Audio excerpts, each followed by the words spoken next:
Hello everyone, welcome back. In this video, I'll show you how to download videos with YouTube Premium Android. First, open the YouTube app on your phone.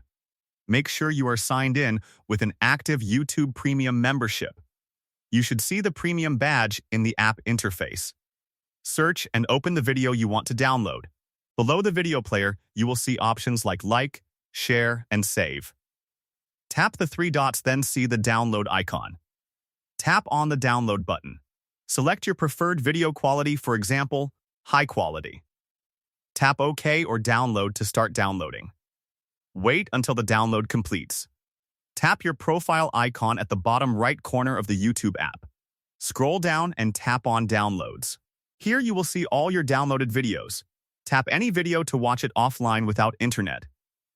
To delete a download, tap the three dots next to the video. Select Delete from Downloads. To change settings, go to Download Settings, adjust options like Download Quality and Wi-Fi only downloads. Now your video is saved on your phone and can be watched anytime offline using YouTube Premium. And that's it. If you found this video helpful, don't forget to like, subscribe, and turn on notifications for more quick tutorials. Thanks for watching, and I'll see you in the next video.